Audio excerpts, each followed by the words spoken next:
इंसान को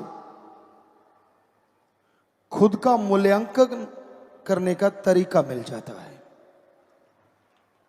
मैं कैसा हूं, मैं क्या करता हूं, क्या गलत है, क्या सही है, क्या करना चाहिए और क्या नहीं करना चाहिए। और कोई कह दे तो इंसान बुरा मान जाता है कि मुझे बुरा कहा तो कहा क्यों, मुझे रोका तो रोका क्यों। लेकिन जब संत सत्संग सुनाते हैं, सच्ची बात बताते हैं, तब इंसान को पता चलता है कि मेरे में ये कमियां और ये अच्छाइयां हैं। क्योंकि संत किसी का नाम लेके नहीं कहते, वो सांझी बात कहते हैं। पता सबको चलता है कि मेरे में ये कमियां हैं, मेरे में ये कमियां हैं। कोई मान के उनको दूर कर लेता है और कोई ढीठ बेशरम बन के फिर से वही काम करता रहता है। फर्क क्या होता है फिर? एक बंदा वचन सुन के अपनी कमियां दूर कर लेता है तो मालिक के प्यार से अंदर बाहर से माला माल हो जाता है। उसका मन उसे कभी भी तंग नहीं करता। किसी गम चिंता में वो डरता नहीं, थकता नहीं, ऊबता नहीं। जिंदगी नीरस नहीं होती। कहने का मतलब एक दूसरा होता है, सुनता है, हाँ जी करता है, लेकिन सिर्फ जी हजूरिया, सुना, समझा, मानने के नाम पे फिर वहीं का वहीं। ऐसे इंसान का मन बार बार हावी होता रहता है। परेशानियां, टेंशन उसकी बनी रहती है। बेवजह, बिना वजह वो दुखी परेशान होता रहता है।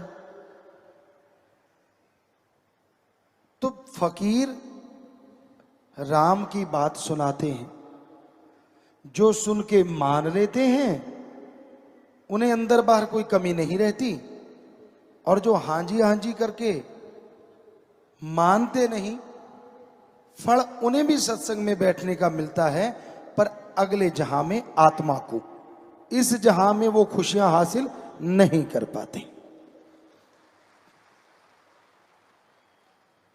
तो सत्संग में संत ऐसे कौन से वचन कहते हैं जो मानने चाहिए? आप रूटीन बनाओ।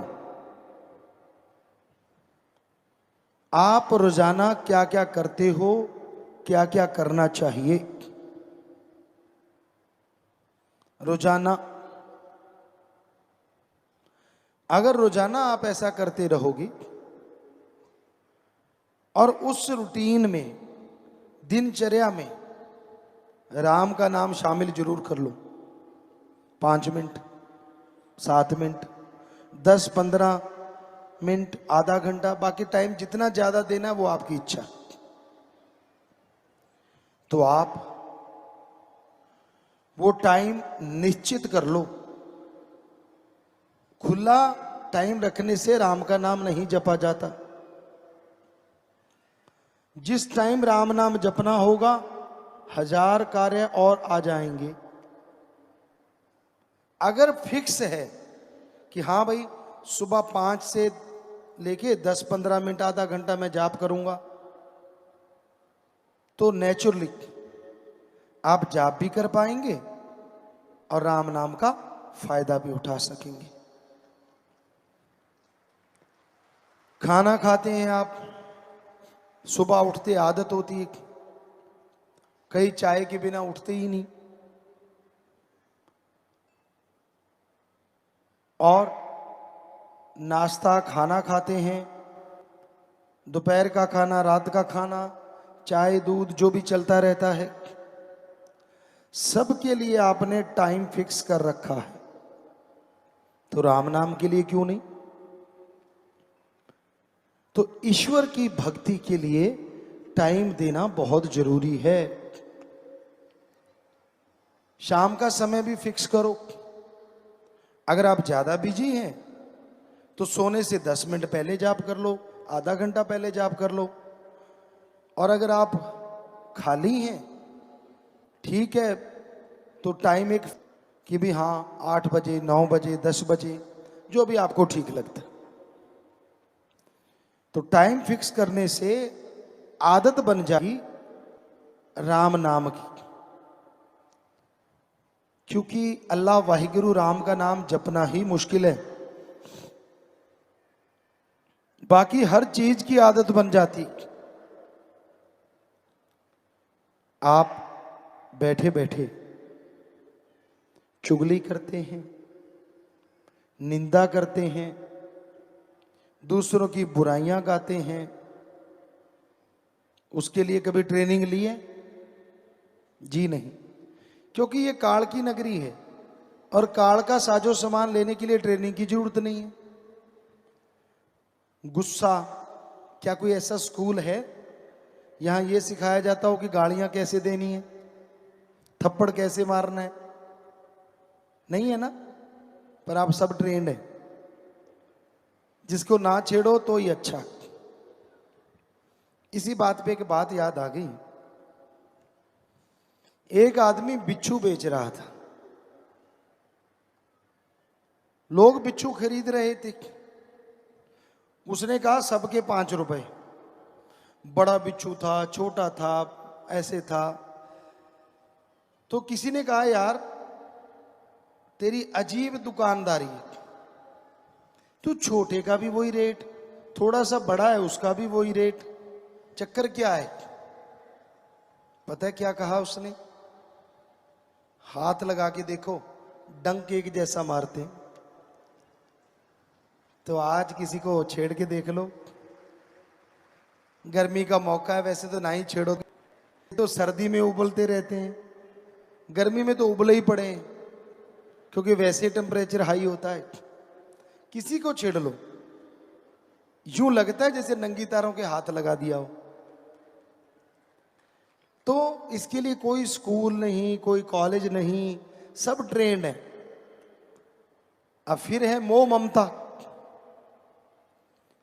अब बच्चा होने वाला है, माँ को कोई ट्रेनिंग थोड़ी ना देता है कि बच्चे से मोह कैसे आएगा। ये नेचुरल है। बच्चा गर्भ में आया, पेट में आया, तो माँ की तारें जुड़ती चली जाती हैं, एहसास होने लगता है अंदर से, भावनाएं पैदा हो जाती हैं। और जैसे बच्चा बाहर आता है तो मोह ममता पूरी तरह से छा जाती है। फिर बाप दादा परदादा सब। तो क्या ट्रेनिंग स्कूल है कोई मोह ममता का? नहीं है। लोभ लालच, इसके ट्रेनिंग स्कूल हैं कहीं कहीं कि लोगों की जेब कैसे काटनी है पता भी ना चले। बिजनेस के तरीके सिखाए जाते हैं, लेकिन लोभ लालच का कोई स्कूल नहीं है। ये अपने आप पैदा होता है। और जब ये पैदा हो जाता है तो बेटा बाप को मार सकता है, भाई भाई को मार सकता है। क्योंकि लोभ लालच के कारण आपने सुना होगा जगह जगह कत्लो गारत मच जाती है। एक ही खून होता है, सके भाई होते हैं 2, सकी बहनें होती हैं, लेकिन उनमें दरार आती है ज्यादातर लोभ लालच के कारण। एक का काम अच्छा हो गया, एक बेचारी थोड़ी सी गरीब रहेगी, तो वो उसे बात ही नहीं करती। बात करेगी तो यूं जैसे नौकर हो। हमने ऐसा सुना नहीं, देखा भी है। आप में से कोई ना कोई बैठा होगा यहां, उसको लगता है मेरा स्टैंडर्ड अप है, जितना मैं हूं वैसा कोई भी नहीं। वो अपनी बहनों को, अपने भाइयों को बिल्कुल नौकरों की तरह सब। तो ये बिल्कुल गलत है। ये है लोभ लालच और अहंकार।